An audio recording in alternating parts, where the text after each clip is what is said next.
Bonjour à tous ce matin. Merci de cet accueil. Merci de ces bravos. On va essayer de les mériter. Ça va pas être facile, peut-être, qui sait. Eh bien, écoutez, moi, je voulais vous faire un aveu.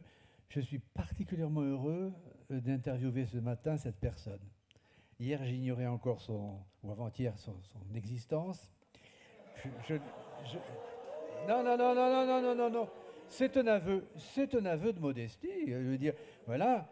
Et c'est ça les découvertes. Je veux dire, le jour où vous allez dans la bibliothèque, vous tirez un livre, vous ne savez pas ce que vous allez voir, et que vous trouvez que ce livre est passionnant, vous êtes deux fois plus heureux. Donc, j'espère que vous allez comprendre mon étonnement et mon plaisir, parce que nous partageons ensemble une passion qui est la philosophie.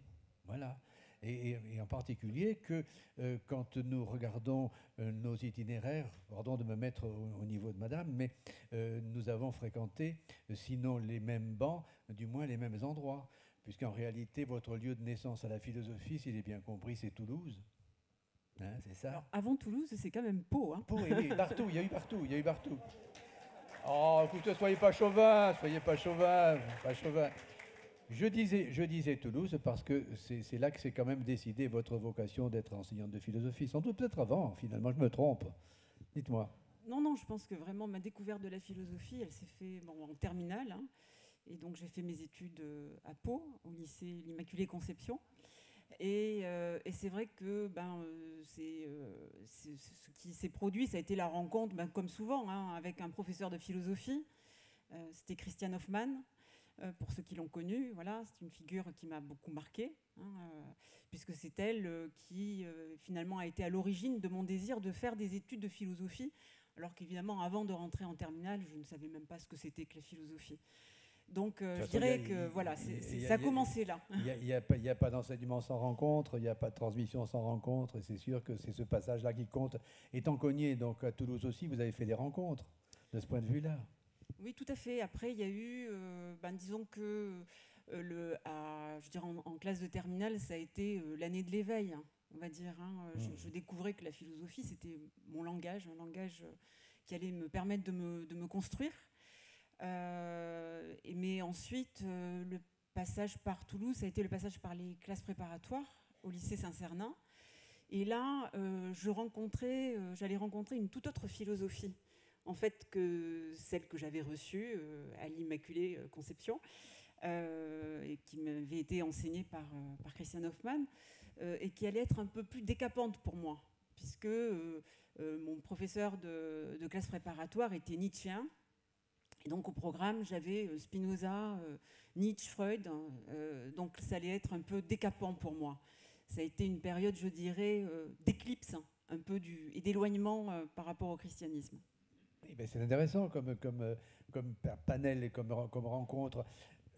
Vous m'avez dit tout à l'heure, un petit peu en confidence, qu'il y a eu aussi une dimension littéraire qui a joué à ce moment-là dans votre découverte de la pensée, la philosophie certes, mais aussi quelque part un auteur, un écrivain russe.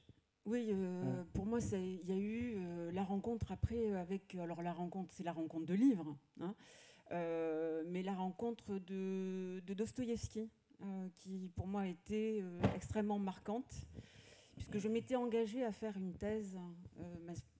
Ma spécialité, en fait, ça a été la philosophie morale. Je me suis spécialisée sur la dette, sur les histoires de dette et de culpabilité. Et c'est vrai que c'était toujours dans une optique de critique du christianisme comme religion de la culpabilité. Et en fait, la rencontre de l'œuvre de Dostoïevski, Crime et Châtiment, L'Idiot, m'a permis de renouer avec les origines, les sources chrétiennes aussi de ma pensée. Et donc voilà, c'est vrai que je pense on a besoin de la littérature. La philosophie aussi se nourrit à d'autres sources qu'elle-même, et notamment pour aborder toute la question des sentiments. Alors, comme je travaillais beaucoup sur le sentiment de dette ou le sentiment de culpabilité, il est évident que des romanciers, Dostoïevski, Kafka, ont beaucoup nourri mon travail. Oui, j'insistais là-dessus parce que c'est intéressant de montrer comment la dimension théorique va rencontrer justement cette dimension du vécu ou de l'expérience humaine. En particulier chez Dostoïevski, il y a une palpitation particulière et c'est cette notion de culpabilité. Et ce Dieu qui est permanent, la question de Dieu est permanente chez Dostoïevski parce que si Dieu n'existe pas, etc., bon, tout est permis, on connaît la formule. Donc la constitution de votre pensée se fait à ce moment-là. Et vous me disiez aussi que vous étiez intéressé à quelqu'un qui était très, très atypique dans ce paysage, peut-être. C'était Antonin Artaud. Alors, comment les choses ont pu se faire dans votre cheminement? Ça, c'est en discutant là avec vous, parce que je sais, donc j'ai découvert aussi que vous étiez un homme de théâtre et que vous aviez travaillé sur Antonin Artaud. Il se trouve qu'effectivement, quand je me suis éloignée du christianisme et que j'ai voulu creuser la dimension esthétique en fait de l'existence, j'ai rencontré l'œuvre d'Antonin Artaud et de Nietzsche, puisque j'ai fait une étude comparée. Pour quelqu'un qui a écrit pour en finir avec le jugement de Dieu, oui, voilà, c'est pas simple. C'est parce que c'est décapant. J'allais jusqu'au bout de ce. Je pense qu'il fallait que je décape un petit peu ce que j'avais reçu de la transmission, d'une transmission chrétienne. Et ce travail de décapage s'est fait aussi par l'œuvre de Nietzsche et par l'œuvre d'Antonin Artaud. Voilà. Mais j'en ai quand même cette dimension esthétique de l'existence. Bon, je dirais que Nietzsche et Artaud finissent mal quand même. Oui, ils finissent très mal. Oui, donc il y a cette épreuve un peu de la folie, hein, parce qu'ils deviennent fous et l'un et l'autre. Bon, je voyais bien que ce cheminement avec Nietzsche et Artaud m'a mené sur des zones dangereuses. Alors ça m'intéresse, ce point-là, justement, parce que, bon, Nietzsche, pour aller très vite, un des mots passe-partout, c'est Dieu est mort. Dieu est mort et c'est nous qui l'avons tué, etc. Bon, c'est cette dimension-là. Et Artaud, pour en finir avec le jugement de Dieu, il faut en finir de ce Dieu qui nous surplombe, qui tue la vie. Voilà. Donc vous êtes là sur un terrain, effectivement, de deux pensées très, très risquées, très dangereuses. La folie viendra, oui, après, mais on peut faire crédit à Nietzsche de penser que sa critique, justement, du christianisme et sa fascination pour le christianisme a dû avoir une influence sur vous, quand même, sur la maturation de votre pensée à ce moment-là. Comment vous articulez les deux choses, là? Parce que je crois que Nietzsche, c'est le meilleur ennemi du christianisme. Je pense qu'une pensée, elle se forge aussi en sachant choisir ses ennemis. C'est-à-dire parce que c'est avec eux qu'on va finalement forger aussi notre pensée. Donc je dirais que pour se forger une pensée, il faut savoir tout contre. Voilà. Pas contre, mais tout contre. Donc parce qu'il faut rentrer en même temps dans l'intimité de la pensée de l'autre, et on intériorise finalement la pensée de l'autre et on se débat. C'est un débat intérieur en fait. Et oui, je crois qu'on voit ça dans toute l'histoire de la philosophie. Hein. Hegel s'est construit par rapport à Kant, Kierkegaard s'est construit tout contre Hegel, et etc. Hein, vous voyez, donc, et Nietzsche s'est construit lui-même tout contre le christianisme. Hein, c'est-à-dire que, voilà, mais parce que pour lui, c'était un ennemi à sa hauteur. Donc c'est ça qui est intéressant. Et je pense que les chrétiens devraient en faire de même. Il devrait il faut savoir, je pense, se confronter à un ennemi. Et ajoutons qu'il était fils de pasteur. Il était fils de pasteur, c'est pour ça aussi. Je pense qu'il était. Il a baigné lui-même était tout contre. Voilà. Oui, c'est ça, baigné dedans.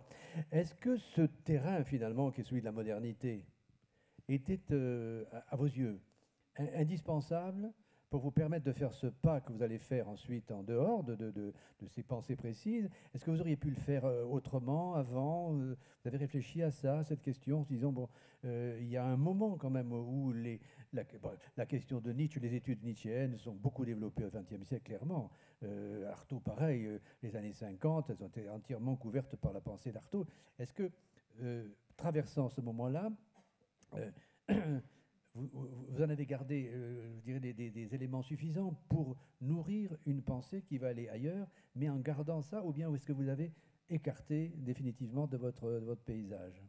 Non, je n'ai pas écarté. En tout cas, c'est vrai que ça fait longtemps que je n'ai plus lu Antonin Artaud, mais Nietzsche, je le lis toujours. Et c'est précieux, je dirais. Lequel La généalogie de la morale. Voilà, pour moi, c'est un grand livre, très grand livre de Nietzsche. Ah oui. Il y a beaucoup de grands livres. Pas les aphorismes, pas toutes les pensées. Non, mais oui. voilà, oui, tout le reste. vous me demandez un. Oui, non, très bien. Bon, et alors comment vous allez ensuite, comment dirais-je, aller sur un autre chemin dans votre parcours lui-même? Vous m'avez dit que vous avez beaucoup travaillé d'abord dans l'édition, vous avez fait beaucoup d'articles dans beaucoup de revues, pour finir par atterrir à la prestigieuse revue Études, dont vous êtes directrice adjointe aujourd'hui de la rédaction. Hein? Tout à fait, oui. Comment va se faire le passage, là, au point de vue intellectuel, pour aller atterrir, finalement, dans une grande revue, comme on l'a qualifiée Bon, ben là aussi, je dirais que c'est les rencontres. Hein. Oui. Donc, en fait, j'ai enseigné d'abord 7 ans en classe de terminale, la philosophie. Et puis ensuite, j'avais toujours eu ce goût-là pour les revues. Et c'est en cherchant, en fait, un éditeur pour une revue qu'on avait fondée entre amis, hein, qui n'a pas duré d'ailleurs bien longtemps. Hein. Et c'est en cherchant un éditeur pour cette revue que j'ai commencé à travailler. En fait, l'éditeur m'a dit écoutez, votre revue, je ne pense pas qu'on va la publier, mais vous, si ça vous intéresse, voilà, si vous voulez vous former à l'édition. Donc c'est comme ça un peu que je suis rentrée dans l'édition et je continuais à écrire et à écrire des articles, notamment à écrire.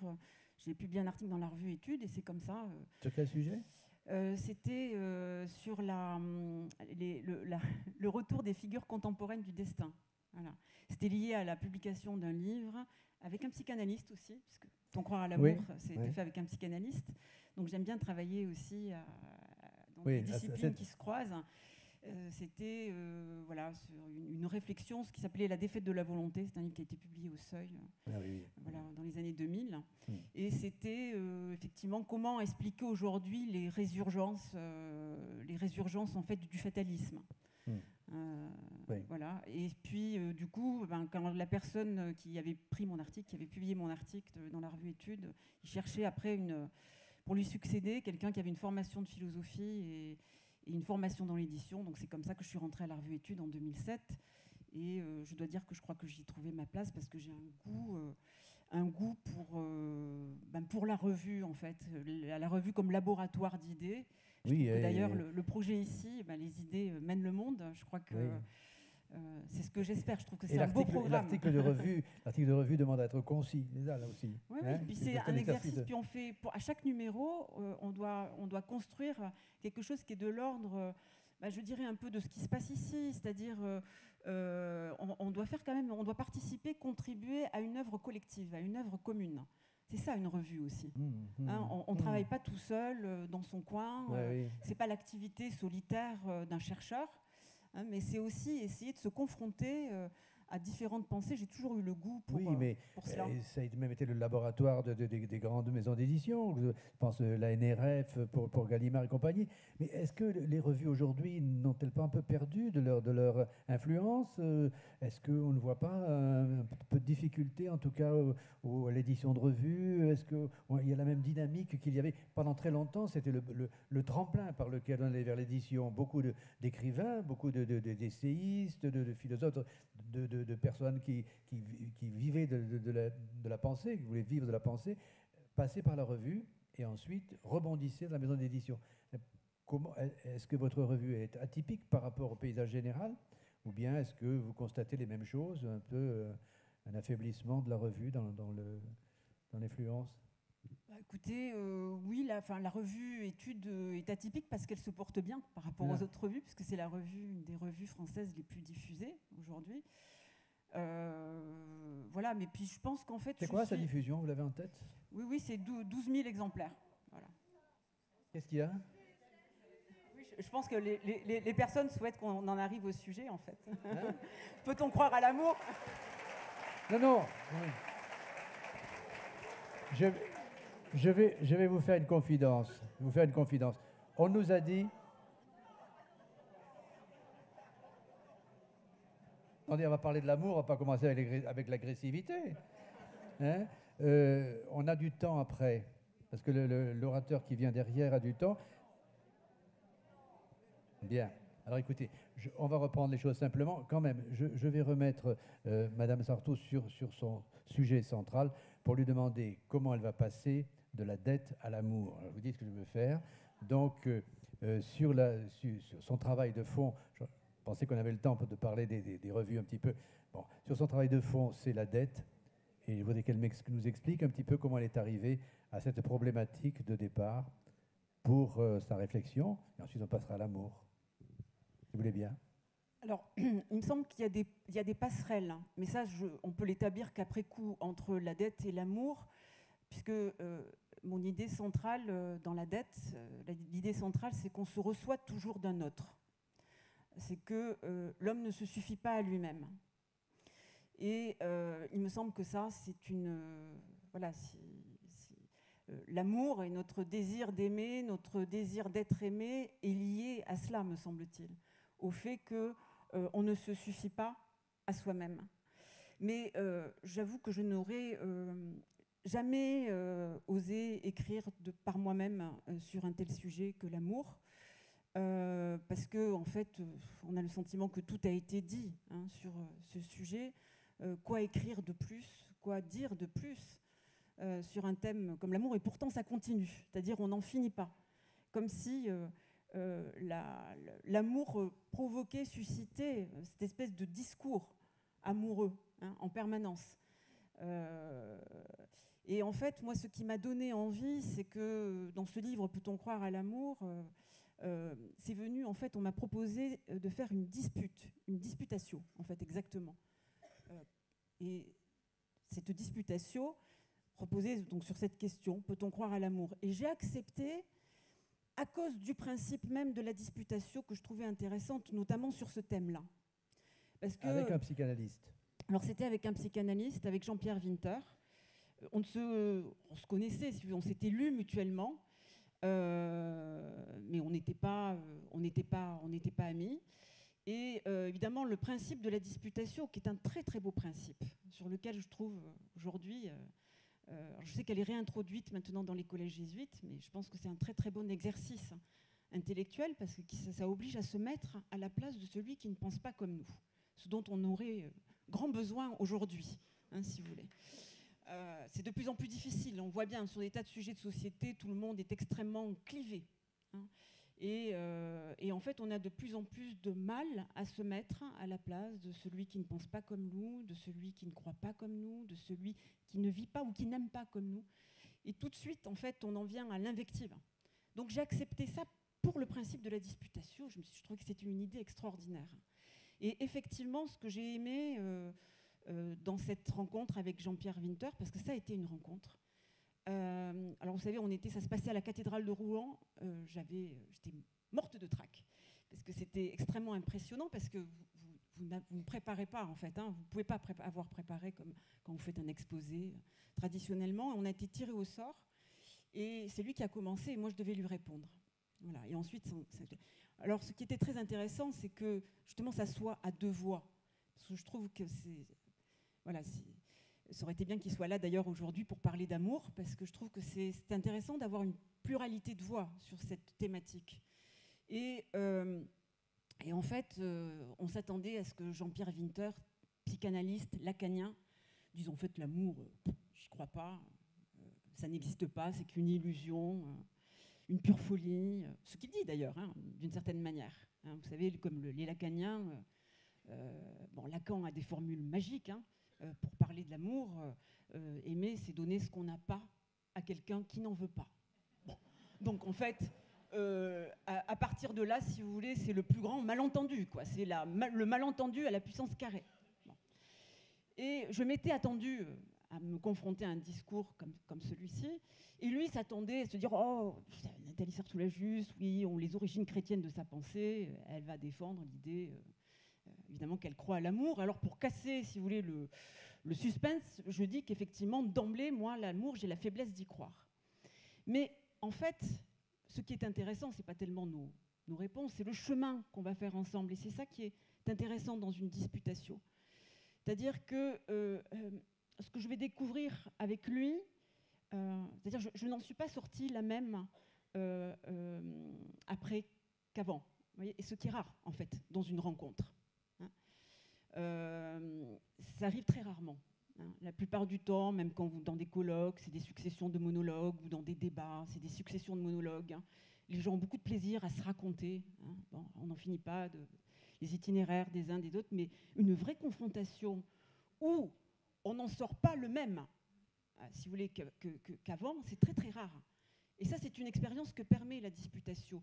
Je dirais que c'est une expérience aussi que permet la rencontre amoureuse quand elle a lieu. C'est-à-dire qu'on en est transformé, on en est bouleversé. C'est-à-dire l'autre nous emmène là où on ne serait pas allé tout seul.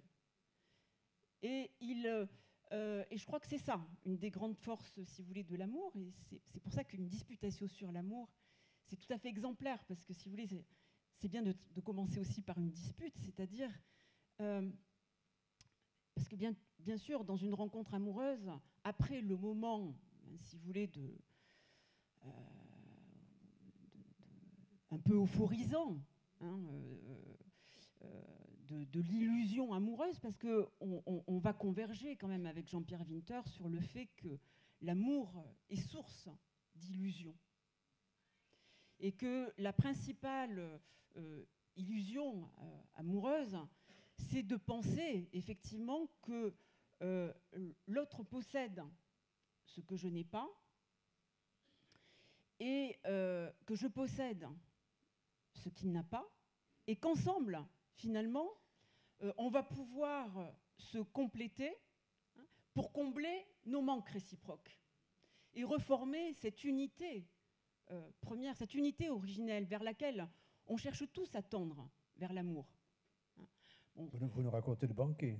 Et là, je vous raconte, effectivement, c'est le banquet de Platon. D'après moi, le banquet de Platon, c'est un des plus beaux textes philosophiques, hein, sur l'amour, puisque ça commence comme ça, le banquet de Platon. Mais, enfin, en tout cas, il me semble que les termes exacts de mémoire, c'est ce qu'on n'a pas, ce qu'on n'est pas, ce dont on manque.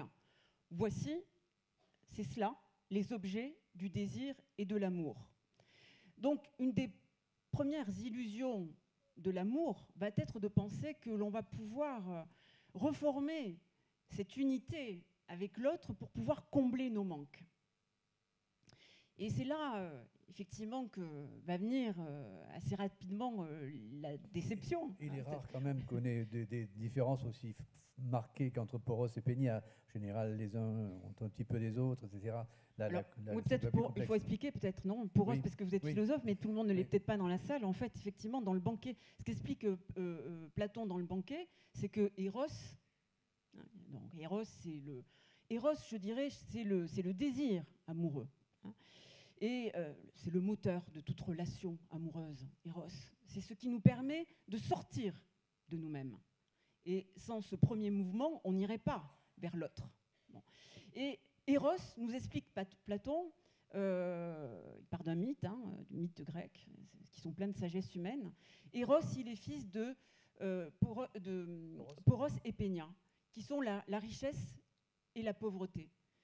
Et ça, je trouve que c'est très très beau, parce que Platon dit là, au fond, ce qui est, je crois, le paradoxe de l'amour. L'amour n'est pas simplement... Il est manque, il est pauvreté. On est très vulnérable quand on est en demande d'amour, quand on aime. Il est cette expérience du manque, qu'on ne se suffit pas, qu'on est incomplet et qu'on est en recherche, finalement, d'un autre qui nous apportera, qu'on espère qu'il nous apportera la complétude. Et l'amour est manque, mais il n'est pas que manque. L'amour est aussi richesse. L'amour, on se sent effectivement aussi, on se sent vulnérable quand on aime, mais on se sent aussi extrêmement fort, extrêmement puissant. On dit que quand on aime, on est capable de déplacer les montagnes. Hein, si vous voulez, on se sent aussi, on sent en soi une surabondance, hein, si vous voulez, de vie. L'amour nous rend plus créatifs, il nous donne plus d'audace. Bon. Et je crois que, voilà, Platon, à travers ce mythe, hein, de la naissance d'Eros, nous dit ce paradoxe de l'amour qui fait que l'amour est à la fois, il est né du manque et il est né de la richesse. Donc il est les deux à la fois. Et est-ce qu'il ne dépend pas quand même fondamentalement aussi des conditions concrètes, des conditions pratiques?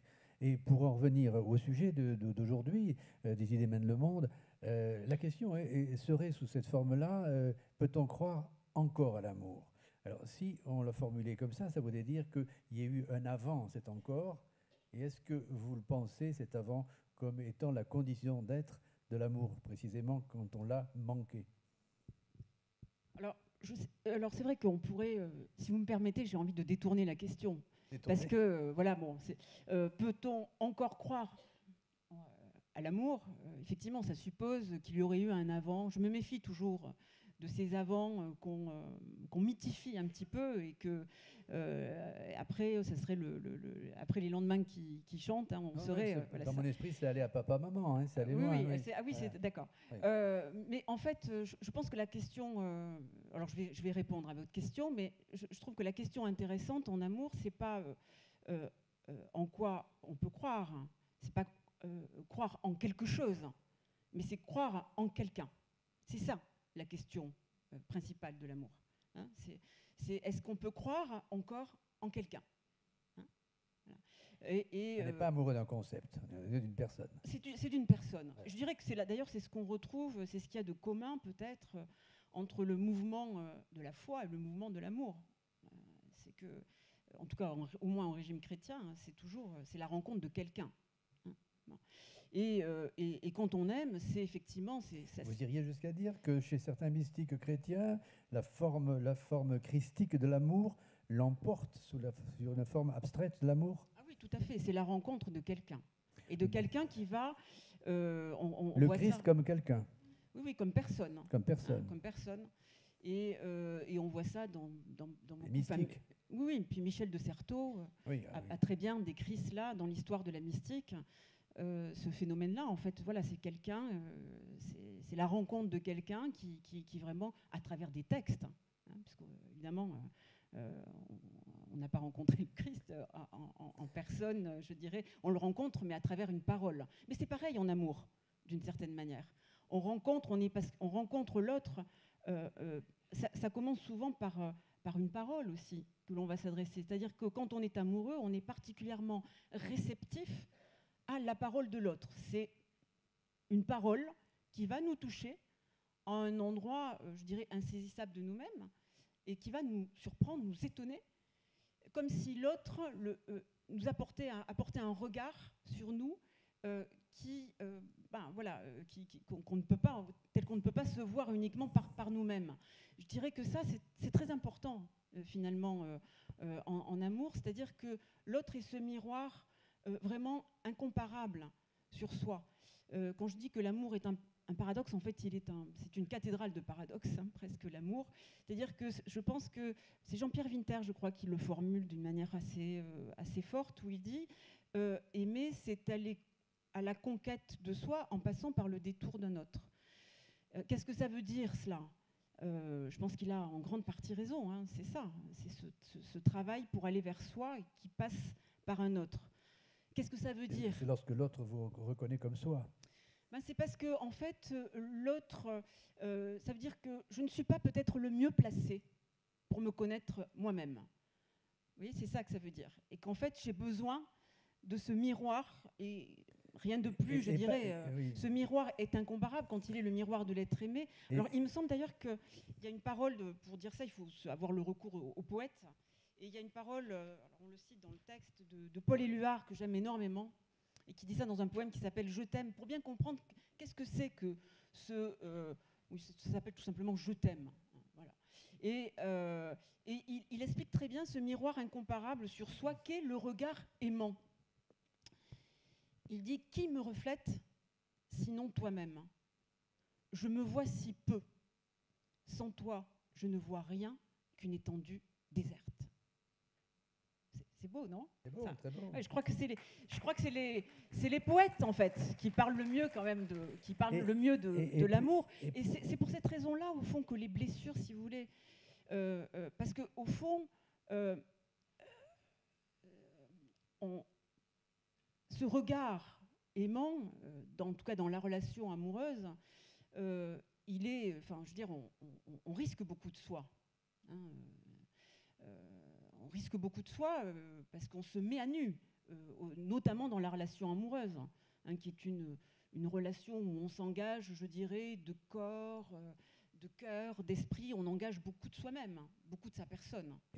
Et on se met à nu, et si la blessure d'amour fait si mal, c'est parce que le regard que l'on pensait bienveillant sur soi, on va le sentiment, c'est là où il va devenir celui qui va nous trahir, celui qui va nous. Donc c'est la blessure qui fait le plus mal finalement, la blessure. Oui. Parce que ça participe, parce que l'amour participe à la construction de notre identité. Quand on fait une telle place à l'être aimé dans sa vie, c'est-à-dire qu'il participe à la construction de nous-mêmes. Et donc quand la relation se rompt, ou quand elle traverse quand elle est ébranlée, je dirais, c'est toute notre identité, le socle de notre identité qui vacille. Et puisqu'on en est à la référence poétique, par exemple, je pensais, pendant que vous parliez à ceci, si on introduit la dimension du désir, elle vient aussi par beaucoup de côtés. Si on abandonne l'amour en tant que concept complet, en tant que tel, si on introduit le désir, le rôle du désir dans l'amour, il me vient cette pensée de Chartres qui disait l'amour, c'est le désir achevé, c'est la forme achevée du désir demeuré désir. J'aimerais bien que vous nous répondiez sur cette question de l'articulation du désir et de l'amour. Et le désir dans toutes ses dimensions, à la fois le désir au sens spinoziste, mais aussi au sens sexuel, freudien si on veut, ou en tout cas de libido. De quelle manière il intervient dans le sentiment d'amour. Comment voyez-vous les choses, là, cet angle-là? Peut-être parce on a pu entrevoir ça déjà en parlant un petit peu du banquet de Platon. Oui. Mais peut-être sous l'angle psychanalytique, allons un petit peu plus loin. Alors sous l'angle psychanalytique, bon, moi je ne suis pas psychanalyste, hein. Donc sous l'angle psychanalytique, c'est vrai, il y a ce rapport fondamental, si vous voulez, au sexuel, c'est ça que je veux dire. Oui, et puis au manque, oui. Hein, si vous voulez, au manque, au manque et au fait que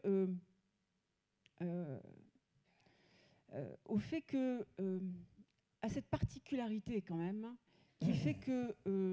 alors c'est une psychanalyste et une philosophe qui s'appelle Anne Dufourmentel, qui a très bien dit cela, dans un livre qui s'appelle « En cas d'amour ». Je vais essayer de mémoire de bien me reporter ses propos, mais où elle dit que notre drame, c'est que nous venons du deux. C'est-à-dire que nous naissons à la vie en relation avec un autre être qui est la mère, et qui est la source, je dirais, de cet attachement premier. Donc on est à la vie relié à un autre que soi, dont notre vie dépend, et avec lequel on rentre, et avec lequel on est, il y a un cordon qui nous relie, et je dirais, mais vous voyez, c'est très fort ça. Mais on est au monde de façon séparée. La naissance au monde passe par une rupture de ce cordon ombilical, hein, de ce premier lien. Hein, vous voyez ? Et donc la naissance, c'est intéressant de savoir que notre naissance commence par un acte de séparation. Et ensuite, toute l'éducation de l'enfant sera un apprentissage de l'autonomie, un apprentissage à vivre tout seul, hein, à vivre seul. Hein. Et donc, en fait, on est pris toujours entre cette tension, je dirais, entre le moment où... Parce qu'on va rechercher. C'est ce que la psychanalyse appelle la recherche du premier, de l'objet perdu, hein, qui est fondamental. En fait, dans la quête amoureuse, on est toujours en recherche du premier objet d'amour perdu, hein, c'est la mère, en fait. Mais cette quête, en fait, elle est... on est profondément, en même temps, on doit assumer cette condition tragique. C'est pour ça que le discours psychanalytique est quand même une prise en compte du tragique, hein, de l'existence. Nous sommes irrémédiablement seuls. Et jetés au monde. Et jetés au monde, et en recherche ensuite de cet objet perdu. Je me rappelle avoir lu, moi, alors je trouvais ça extrêmement tragique, mais si vous voulez, je me rappelle avoir lu une phrase, je crois que c'est de Barthes, dans les fragments d'un discours amoureux, où il dit, mais finalement, où il s'angoisse effectivement après une rupture, il s'angoisse de la perte de l'être aimé, hein, qui le renvoie justement à cette solitude profonde, à cette incomplétude, vous voyez, de soi, et comment ne pas sombrer dans la mélancolie. Hein, voilà. Et Barthes a cette phrase incroyable, alors j'ai peur là aussi de déformer de mémoire, mais je ne crois pas je la cite pas dans ce livre en tout cas, mais elle m'avait beaucoup marqué. Il dit, mais au fond, pourquoi s'angoisser, puisque l'autre est toujours déjà perdu. Donc à partir du moment donné où il est toujours déjà perdu, bon, ben, ça veut dire qu'on n'a pas avec lui un rapport de possession. Et je trouve que rien que cette petite phrase a produit un effet, moi je me rappelle de l'effet d'apaisement que ça avait produit. Et au fond, je me suis dit qu'il y a quelque chose dans le cheminement de l'amour qui passe effectivement de cette inquiétude finalement, de ce désir de retrouver l'objet d'amour perdu, de ne faire plus qu'un avec l'autre. Alors vous parlez du sexuel, mais le sexuel est le lieu. Alors, vous savez que Lacan dit qu'il n'y a pas de rapport. Il n'y a pas de rapport. Bon, encore la psychanalyse. C'est un débat encore. Ouais, c'est un débat, hein, mais bon, il dit qu'il n'y a pas de rapport. Il n'y a pas de rapport parce qu'en fait, il n'y a pas vraiment de rencontre intersubjective. Et c'est là qu'on a une divergence de fond avec Jean-Pierre Winter qui va porter là-dessus, hein, qui va dans notre disputation. Je voudrais juste, je vois que l'heure s'écoule, je voudrais juste vous mettre sur un sujet qui est passionnant dans votre livre, c'est de l'amour des femmes. Je trouve que là-dessus, vous dites des choses qui sont absolument extraordinaires. Comment l'amour des femmes est-il d'une nature différente et différemment excessive que celui d'amour des hommes, et comment l'amour des femmes peut-elle faire peur à l'amour des hommes ou aux hommes tout court? C'est un beau passage. Je termine juste le raisonnement, en fait. C'est que, et après je vous réponds. En fait, je crois qu'il y a... dur avec moi, là. Hein. En fait, je crois qu'il y a tout un cheminement dans l'amour qui consiste à passer de cette quête inquiète et possessive, en fait, avec l'autre, au consentement, à l'acceptation que l'autre nous échappe, parce que décidément, non, nous ne ferons plus jamais un. Nous serons toujours deux. Nous serons toujours deux et on n'arrivera plus jamais à faire un. Cette unité, cette relation symbiotique originelle, on ne la retrouvera pas. Mais en revanche, ce que je crois, et ce qui me sépare de Jean-Pierre Winter, si vous voulez, c'est que lui, il pense du coup que l'amour, c'est un travail solitaire. Je continue, je n'oublie pas votre question, mais je crois que c'est un sujet important parce que, si vous voulez, c'est vraiment décisif et c'était le point de notre divergence. Il cite un très très beau passage de Rilke. Là aussi, il y a encore les poètes, hein, si vous voulez, mais c'est... Les élégies de Duino. Pendant que vous cherchez, le dernier livre de Barthes.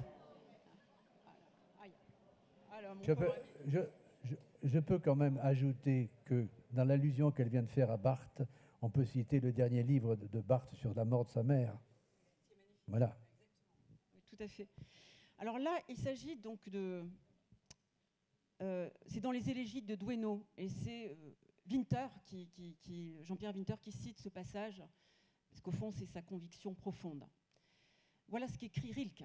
Rilke, dont on peut penser quand même qu'il s'y connaît un peu en amour, parce qu'il a traversé de nombreuses passions amoureuses. Voilà. Je pense qu'il faut toujours se mettre à l'écoute, voilà, de ceux qui, avant nous, ont fait cette expérience-là de l'amour, et puis en plus qui ont su l'exprimer, qui ont su la dire. Voilà ce qu'il dit. Donc il vit avec Clara depuis un grand nombre d'années, et il écrit aux frères de Clara. Et voilà ce qu'il dit. Clara et moi, cher Friedrich, nous nous sommes rejoints et compris dans la certitude même que toute vie en commun ne peut consister qu'à fortifier deux solitudes voisines, mais que tout ce qu'il est convenu d'appeler don de soi, dévouement, est essentiellement nuisible à cette vie en commun. En effet, quand un être se quitte, il n'est plus rien. Et quand deux êtres se renoncent eux-mêmes pour se rencontrer, il n'y a plus de sol sous leurs pieds. et leur vie ensemble n'est plus qu'une succession de chutes. Sans cesse, j'ai dû refaire l'expérience qu'il n'est guère de chose plus ardue, plus difficile que de s'aimer mutuellement. C'est un très beau texte. Hein. Voilà. C'est un très beau texte et à partir de ce texte, ce que va défendre Jean-Pierre Winter, c'est que l'amour, bon, évidemment, c'est un travail essentiellement un travail solitaire et qu'on est décidément irrémédiablement seul. Hein, voilà. Alors moi, ce que je vais essayer de défendre, c'est autre chose, c'est-à-dire que je pense que il faut consentir effectivement à cette condition tragique de l'existence qui fait que nos êtres sont séparés, nos corps sont séparés, hein, nous naissons séparés, hein, vous voyez, et donc il faut assumer ce destin d'être séparés, hein, il faut pouvoir être suffisamment seul. Voilà.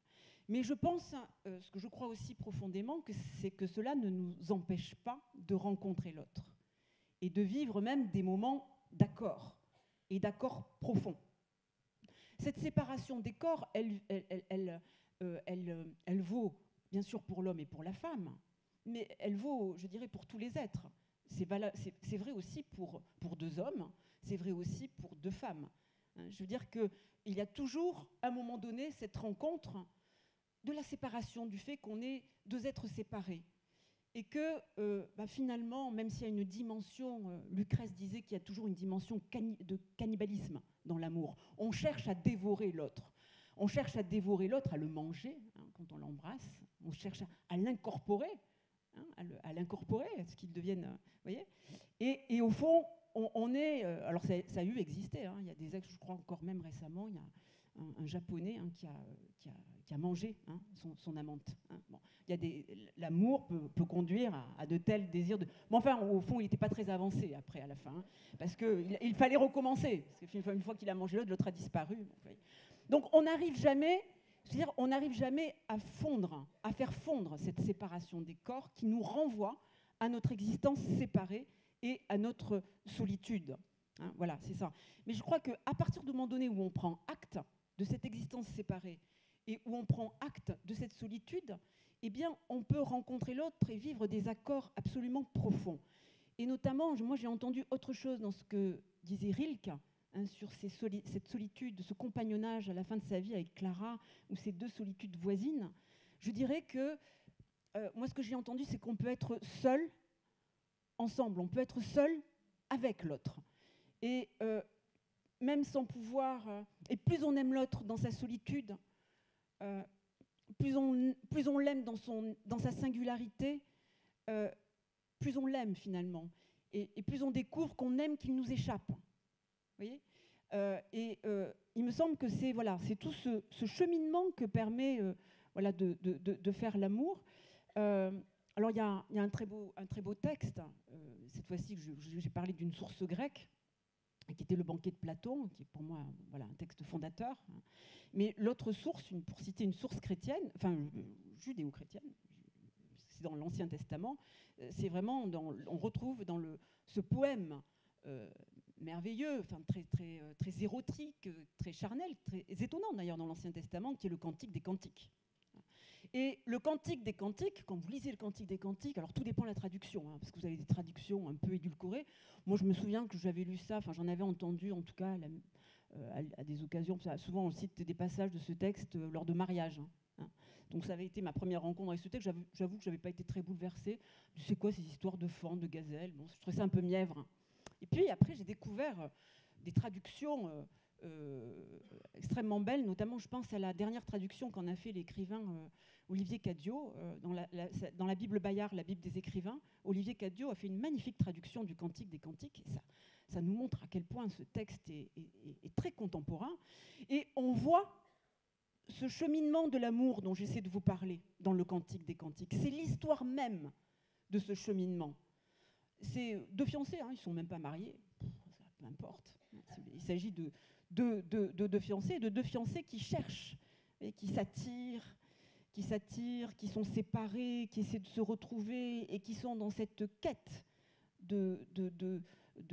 au début de possession inquiète, jalouse de l'autre. Parce que quand on tombe amoureux de quelqu'un, il y a un lien d'exclusivité, hein, un lien qui est d'autant plus intense affectivement parce qu'il est lié à cette exclusivité.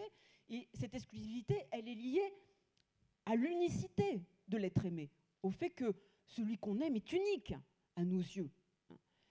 Donc il y a cette quête posée. On n'a pas envie de partager l'être aimé quand on est amoureux. Même les plus grands libertins ont du mal à s'affranchir finalement de l'exclusivité.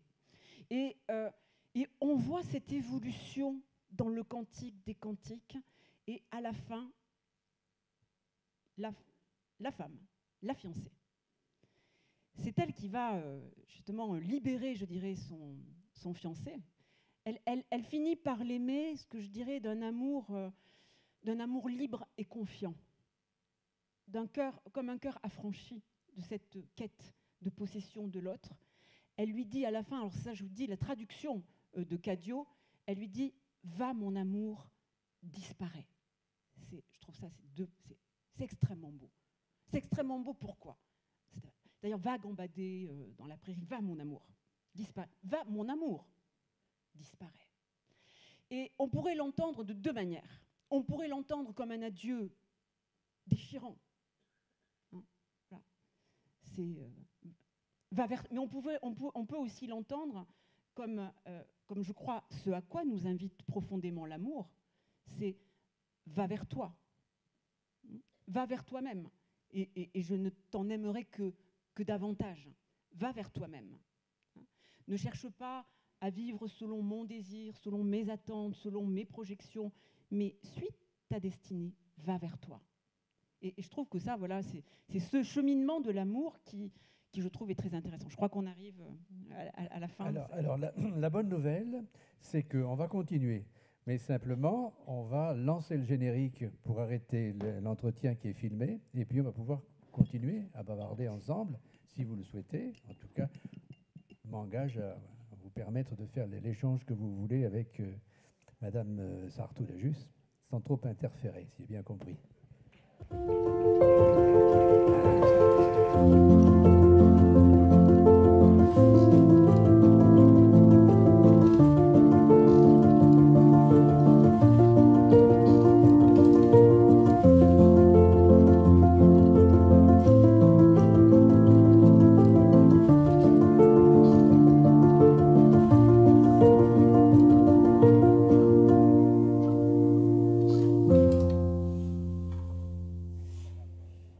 Alors, y a-t-il